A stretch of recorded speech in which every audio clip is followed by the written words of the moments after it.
Welcome back, loves. As always, this is a space for real stories, the kind we don't always say out loud. Today's episode is special. A good friend of mine is here with me, and instead of me telling his story, I asked him to share it himself. Because sometimes the truth sounds different when it comes directly from the person who lived it. Hey, my name is Malik. Amar, thank you for having me and for giving me the space to share this. I've been thinking a lot about this story, and I felt like it was time to tell it, honestly. I'm in my late 20s now, but this story starts years ago, before I even knew what real love was supposed to feel like. I met Kiara on a random evening I almost didn't go to. A mutual friend dragged me to a small get-together.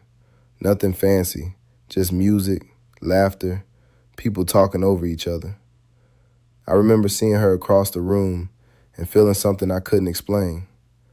Not love at first sight, more like familiarity, like I already knew her somehow. We started talking that night and didn't stop. About childhood, dreams, faith, fears, everything. I learned she grew up surrounded by strong women. Family mattered to her. Stability mattered. She wasn't chasing attention. She was chasing peace. I grew up different, learning things the hard way, carrying pride like armor. I thought love was supposed to be intense, passionate, loud.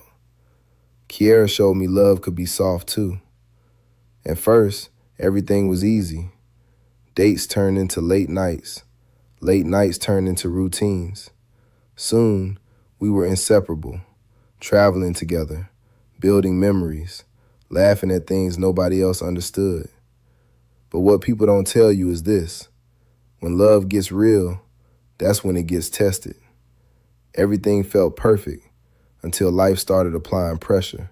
The honeymoon phase didn't last forever. We moved in together. Responsibilities grew. Careers demanded more. Friends, opinions, expectations, all of it started weighing on us. We weren't toxic. Nobody cheated. Nobody lied. But we fought. Egos clashed. Words hurt. Silence became loud. We both wanted to be right instead of being heard. There were moments when it felt like we were roommates instead of partners. Moments when love felt distant. We started leaning outward, not romantically, but emotionally, talking more to old friends, staying out longer, escaping instead of confronting. It scared me. There was a point where I honestly thought we were losing each other, where I wondered if love was supposed to feel this heavy.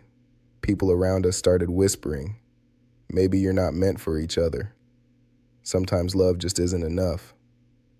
And for the first time, I considered walking away, but instead of leaving, we made a decision that changed everything. One night, after one of our worst arguments, something broke, but not in a bad way. We sat in silence, no yelling, no defending, just truth. We admitted we were scared, that we were hurting each other without meaning to, that pride had been louder than love. That's when we chose counseling. Not because things were easy, but because they weren't. Therapy forced us to look at ourselves, our triggers, our childhood wounds, our patterns. It wasn't comfortable. Some sessions felt raw, some nights ended in tears, but slowly we learned to listen. We prayed together, invited God into conversations we used to avoid. We made promises, not to be perfect, but to be intentional.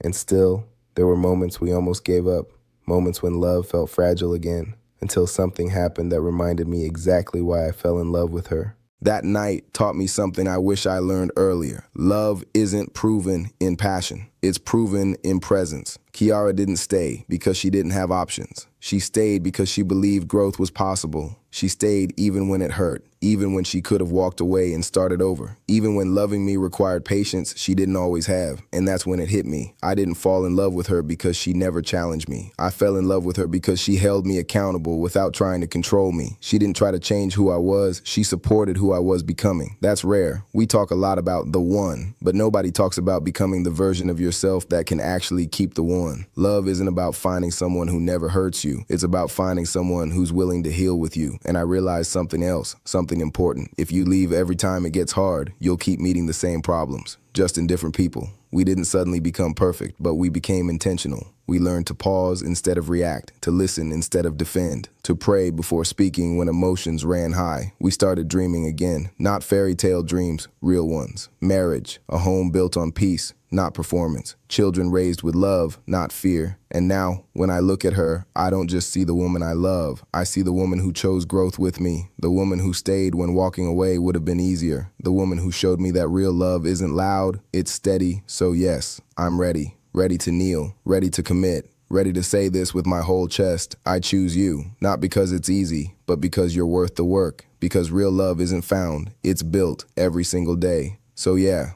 this was my story. Not because everything is perfect, but because it's real. I shared this because I know there are people out there quietly fighting for something good, wondering if it's worth it. And if my story helps even one person choose growth over ego, patience over pride, then it was worth telling. Amara, thank you for giving me the space to share this. And to anyone listening, don't give up on love too quickly. Sometimes the hardest seasons are the ones that shape the strongest foundations. Malik, thank you.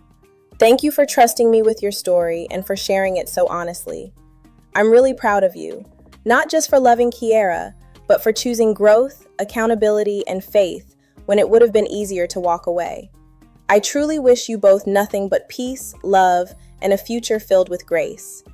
And to my Amara-Lee family, if this story touched you, I want you to hear this. Real love isn't perfect. It's patient. It's intentional. And sometimes it asks you to unlearn before you can rebuild.